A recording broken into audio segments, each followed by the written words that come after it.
How you going, guys? Today we're just in the Suzuki Jimnys here. Great cars, awesome cars. Actually I do an upgrade on. We're just going to do the head unit upgrade today.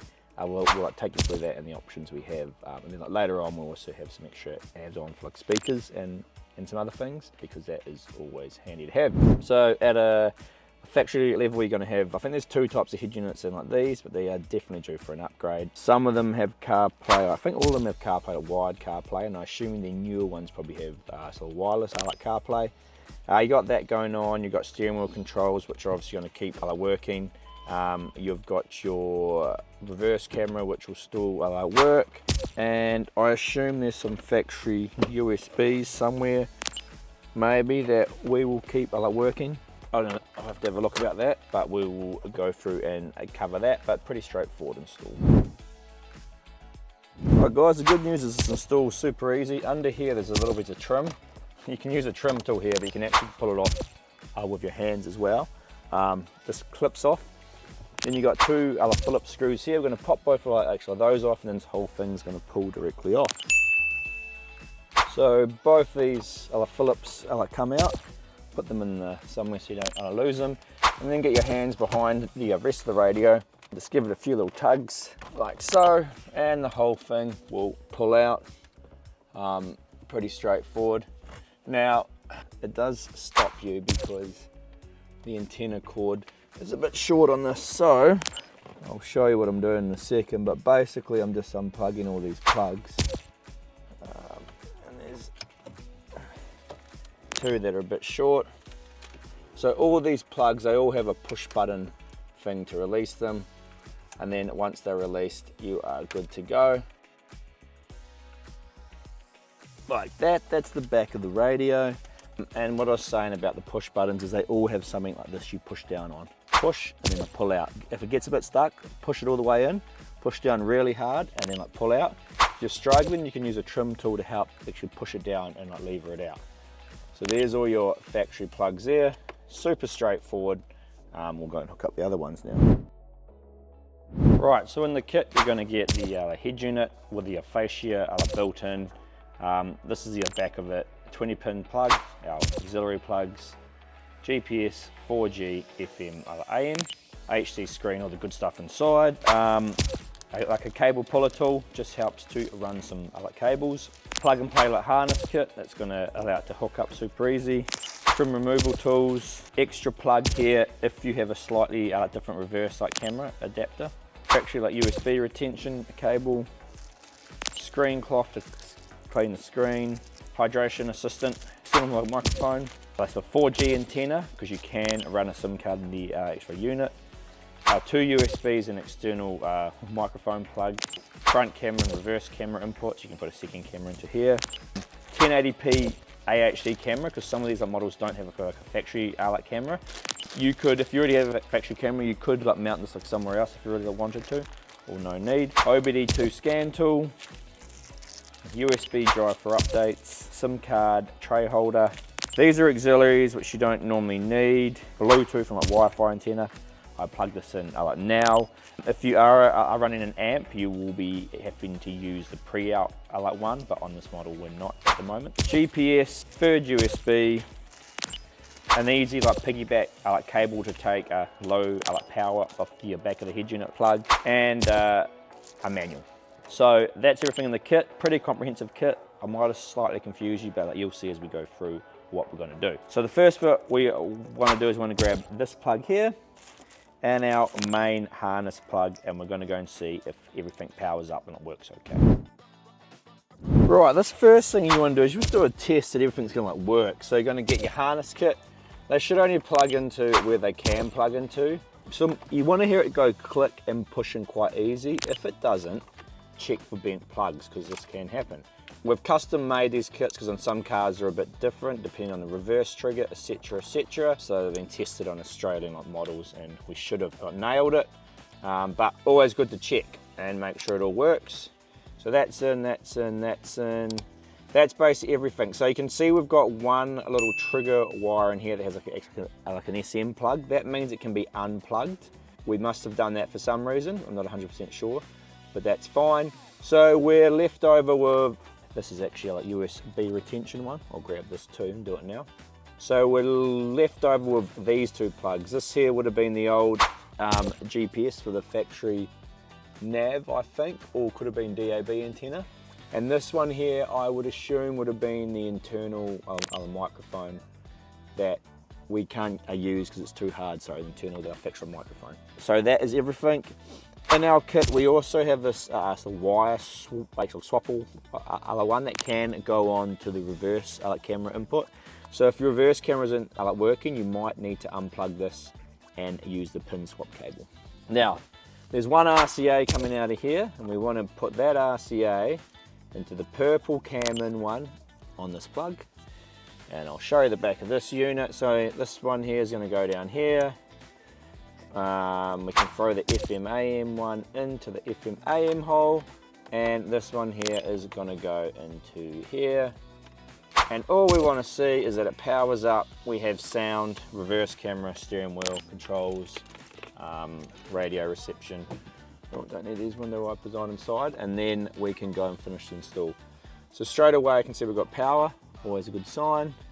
I'll take you through all the little checks here. Right, that's cool. So we got that. I'll go and put it in reverse. We got reverse trigger, and we've got no image, but let me just check because it's coming up blank, which can mean sometimes that it's just on the wrong setting. CVBS NTSC will be your setting for the factory camera. Oh, now we're no signal, so that's fine. So we might have to try that other little green plug, so I'll show you that. I'll head to radio. From a pandemic, so we've got and sound. Less safe from deadly virus outbreaks than it was before COVID-19. So that's good. We've got sound, and we've got radio reception. Always good to test AM and FM, so that's good. And now steering wheel controls on the M series here come into settings, car infotainment, steering wheel control, and you just press them and then press the keys on here to learn them. So you can see it all is flashing, and then it goes solid. So we've got skip, we've got mute. You can teach them different things. The microphone one's down here. Hang up, call, we can keep those the same, I guess. So that's answer, that's hang up. You could actually teach these buttons to be different things too. I'm gonna make like info go home. Oh, info's actually for info on the thing, sorry. Oh, I see like mode here in the middle. And make a mode go home. Mute, you can keep as mute if you want, but you could teach these ones to different ones if you did want. So now you can see. All right, cool. Steering wheel controls, sound, no reverse camera. So we're gonna try that little thing I mentioned. So this little extra green cable we had. So we unplug it, plug it into here. Now obviously for some reason on some of these they swapped the thing around.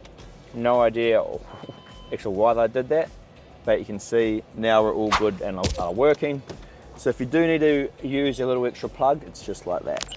So that's good. We can basically turn that off and go and install the unit all properly now. All right, so now we'll go and put through all the extra cables.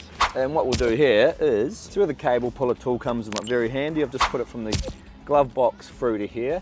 So you can decide where you want to run these extra cables and whatnot.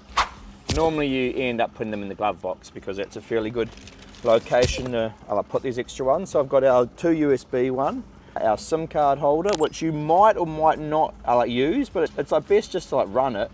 So if you ever do want to use it, you can easily actually access it from the glove box. That's about it. The third USB I'm just going to use right here into the USB retention. So that'll keep that factory USB plug down there still working. And these two you're just going to scoop into the cable puller and pull through, and then all good. So put them in there, feed them up and through, like so, and you've got a super easy way to get your cables in there without having to get your hands all around there and about. So we've got those two, and then we've got our 4G antenna. This can just be mounted anywhere under the dash.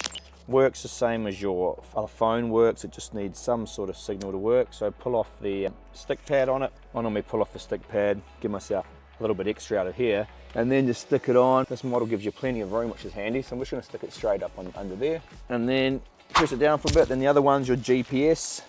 The unit has its own one, so then you can use off-road like maps and things like that quite easily. And then the unit always knows where it is. Your map packs again, peel off your stick pad and stick that on the top there. Up under here, again, this is such a great easy install, so very good to do if you want to do one.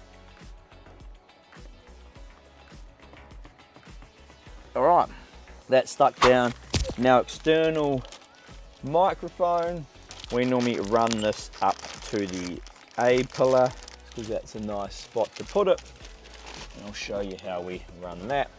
So I'll get my head right in there. But if you undo your external microphone, all you're going to do is basically put the end up there about where you want it, and then push into here, trim. Well, that's nice and tight, which is good. Trim tool will do the job for that, because at the end of the day we'll probably want to put it about there. So we're going to give ourselves a little bit extra and tuck it in here like so, and then come up under here, and you'll be able to get in behind that plastic pretty easy like that, and run it all the way down, and then you'll get to the side here. That's a solid piece there, so I'm not even going to bother taking it off. You can flex it a small bit, the cable puller can go straight back down, and we're going to pull that through, and then we're going to go under there and then up. So that came down from up here, sorry, tucked it in, down here, and then we put it back under using the cable puller again, and it is flowing out here somewhere, and this plugs into our microphone one here, like so. And that's how you get the microphone through, so it all looks pretty good. So that's all the plugs. So it does seem like a lot probably at the start, but it's not too bad. Then what I normally do is I go through and I just tidy up a few. So these are all, I call these our auxiliary plugs. So I kind of like to sort of keep them all together. And if you kind of pull them out so they're not tangled over each other, that'll be ideal.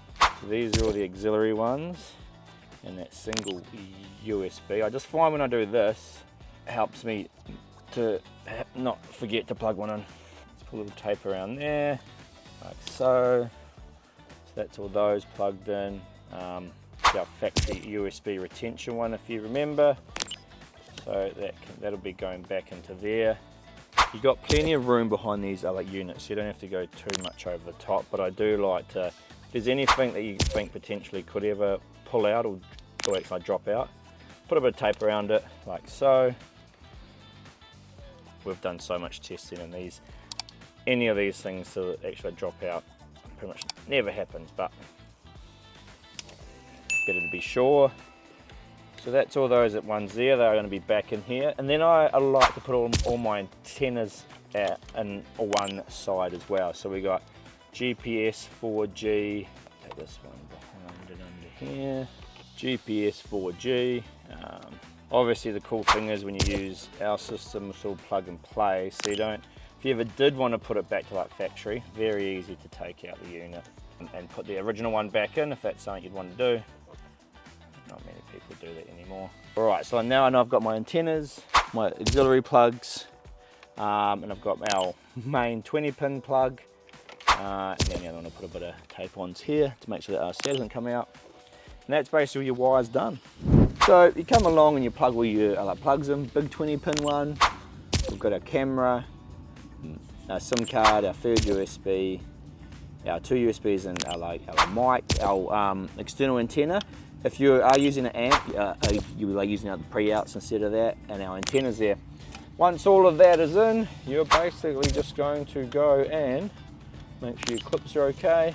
Push these kind of back as you slide it in, and you're going to end up with a screen in like that, looking awesome.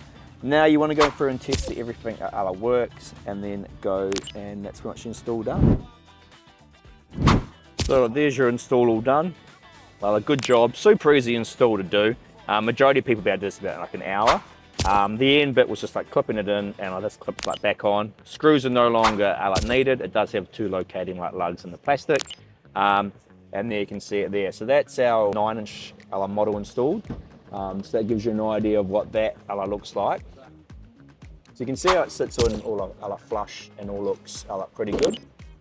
Now that'll give you sort of a 9-inch screen of all the good stuff. Obviously like wireless, like CarPlay here, Android Auto, and all your apps like etc. on here you want to use.